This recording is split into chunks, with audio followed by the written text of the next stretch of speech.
మేము వయసుకు వచ్చాం. ఈ సినిమా మొదలుపెట్టి 6 months నుంచి షూటింగ్ అయిపోయిన తర్వాత కూడా ఒక 3-4 months పోస్ట్ ప్రొడక్షన్ కోసం వెయిట్ చేయాల్సి వచ్చింది కాపీ రెడీ కావడానికి. నేను రాత్రి కాపీ చూశాను ఫిల్మ్ సిటీలో. అంటే ఒక దాదాపు 1.5 year నుంచి అండి ఎఫర్ట్. సినిమా కథ ఓకే చేసిన తర్వాత ఈరోజు కాపీ చూసుకోవడానికి ఒక కథని 1.5 year టైం పట్టింది. అంటే ఎంత అంటే ప్రతి 1.5 year వాల్యుబుల్ టైం నాకు.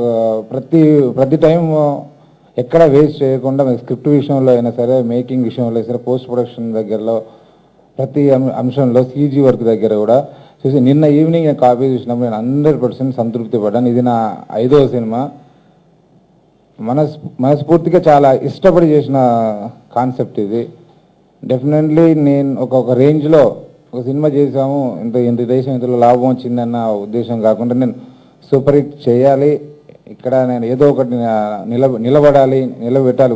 గొప్ప సినిమా, నలుగురు నా సినిమా గొప్ప సినిమా కావాలి. ఈ సంవత్సరం రిలీజ్ అయిన ఒక 120 సినిమాల్లో ఉంటే నాది కూడా 10వ సినిమా 11వ సినిమాగా ఉండాలనే ఉద్దేశంతో తయారు చేసుకున్న కథ ఇది. దీని తెర మీదకి ఎలా వస్తుందో అనుకున్నాను. బట్ నా టెక్నీషియన్స్ అందరూ ఇచ్చిన 100% సపోర్ట్ వల్ల సినిమా నేను చాలా అందంగా చూసుకోగలిగాను. వచ్చే నెల 14వ తారీఖున, జూన్ 14న ఈ సినిమా రిలీజ్ చేయడానికి అన్ని రకాలుగా ఏర్పాట్లు చేస్తున్నాం. జూన్ 2వ వారం, అంటే 14 తారీఖు 2వ వారం, 3వ వారం, 1వ తారీఖు 14వ తారీఖున సినిమా రిలీజ్ చేస్తున్నాం. ఆంధ్రప్రదేశ్ ప్రేక్షకుల ముందుకి 14వ తారీఖు నుంచి వస్తున్న ఈ సినిమాని అందరూ చూసి ఆశీర్వదిస్తారని నేను కోరుకుంటున్నాను. Thank you very much. మేము వయసుకు వచ్చాం. చిన్న సినిమా పెద్ద సినిమా అనే విషయాన్ని పక్కన పెడితే ఒక మంచి సినిమా చేసామనే ఒక తృప్తి మా ఎంటైర్ టీంకి ఉంది. ఈ మధ్యకాలంలో వచ్చిన అలా మొదలైంది ఈ రోజుల్లో చిన్న సినిమాలను ఎంత పెద్ద విజయం సాధించాయో మనందరికీ తెలిసిందే.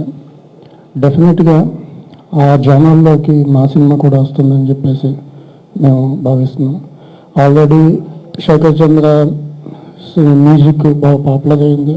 ప్రేమకి ఎన్నో సినిమాలు వచ్చాయి. ఒక్కో సినిమాలో ఒక్కొక్క నిర్వచనం చెప్పారు ప్రేమకి. మేము ఇంకొక యాంగిల్లో ప్రేమకి ఒక చిన్న నిర్వచనం చెప్పాలని చేసే ప్రయత్నం ఈ మేము వయసుకు వచ్చాం. Thank you very much.